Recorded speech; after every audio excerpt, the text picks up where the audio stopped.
Tom. It is stunning when you look across this country and you see when Republicans took control, when 16 legislatures flipped in 2010 after the election of President Barack Obama. They put in place massive voter suppression, but also began to gerrymander a number of different places. There are places where Democrats have done the same thing, but it's far more prevalent on the Republican side. The Supreme Court is considering this case out of Wisconsin, where it has gotten so bad where literally 53% of the people in Wisconsin in the last election voted for Democrats, yet Republicans control almost 80% of all seats. We're joined by Ari Berman, senior contributing writer for The Nation magazine and journalism fellow at the Nation Institute. Also, Spencer Overton is with us as well. First of all, Ari's book is Us the Ballot, The Modern Struggle for Voting Rights in America. Spencer, of course, president of the Joint Center for Political and Economic Studies, and his book is Stealing Democracy, The New Politics of Voter Suppression. Ari, I want to start with you. You there? Hey, Roland, good to talk to you again. You were in the Supreme Court yesterday. Give us a sense of what those arguments were like and how this court may potentially rule. Well, this is a really important case because it sounds complicated, but really what it's about is democracy and how democratic our system is. And gerrymandering has created a system where you have a situation where one party in Wisconsin is getting fewer votes but more seats. And that is a problem that's magnified on the national level as well. In the House of Representatives, Republicans control as many as 22 extra seats because of gerrymandering. Democrats need 24 to take back the House. So you see gerrymandering alone is a huge impediment to Democratic chances, but more than that, it's a huge impediment to democracy. And what this case was about was, how do you remedy that? Is there a standard that you can measure when one party basically draws districts only to benefit themselves with no other justification? And the liberal justices were saying, this is obviously gerrymandering, it's undemocratic, we have to do something about it.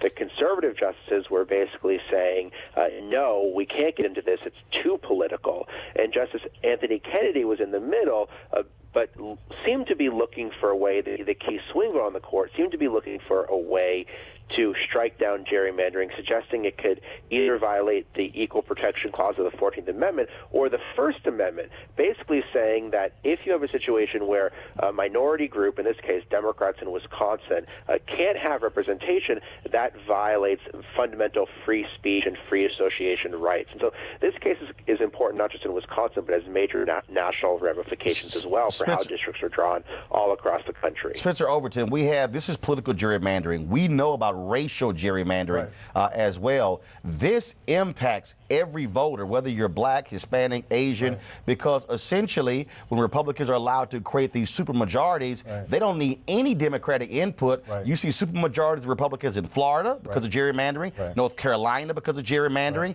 Alabama because of gerrymandering, now Wisconsin.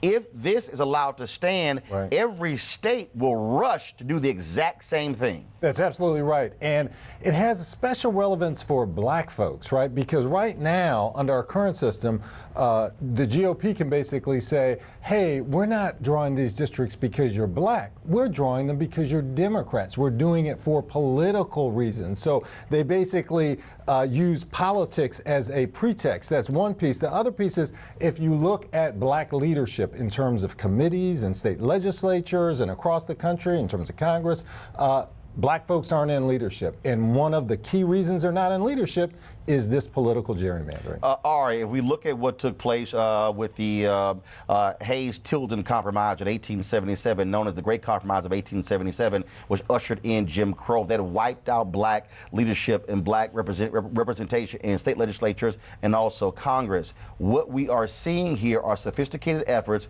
where Republicans are using algorithms. Tom, it was so stunning in Wisconsin. What they would do is they would have each Republican come into the room, sign a sheet of paper saying, you cannot reveal what we're about to tell you, and they would show them how they were literally disenfranchising non-Republicans. Ari.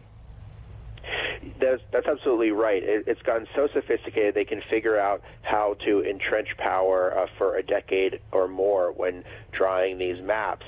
And you're absolutely right, Roland, that gerrymandering was a key tool of Jim Crow. You didn't just have the fact that so many African Americans couldn't vote. You also had the fact that districts were drawn in such a lopsided way that even if African Americans did have a right to vote, they wouldn't have any representation. So the Voting Rights Act and other pieces of legislation broke those barriers down and not only gave African Americans a right to vote, but also gave them representation for the first time. And so it was interesting to hear the Supreme Court say, we can't get involved in gerrymandering because they've gotten involved in gerrymandering many, many times with all of these rulings in the 1960s that struck down so many discriminatory election systems. And there was this one moment in the case where Neil Gorsuch was lecturing the other justices about the Constitution and how can we get involved in telling states how to draw their lines, and leave aside the fact that a guy who holds a stolen seat was lecturing other justices about the Constitution.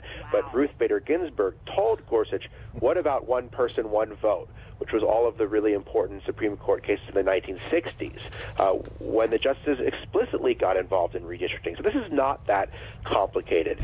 We know there are ways to limit partisan gerrymandering. It's just a question of whether the justices have a political will to do it. Tom, this is a huge, huge case, and trust me, if it goes the way Republicans want, you will see literally every state in America rush to do political gerrymandering, and this could devastate democracy in this nation. Weekdays on TV One. I will never lie to you. Oh my God. Roland Martin. He doesn't want to talk to us. He wants to ignore us. Uncensored. Hell no. That ain't gonna cut it, boo. Unapologetic. No, that is fundamentally false. You are wrong. Unfiltered. He wants an America where we all look alike. He ain't talking about black people. Unrelenting. You better go work out, because you got a fight on your hands. NewsOne Now with Roland Martin. Weekdays at 7 a.m. on TV One.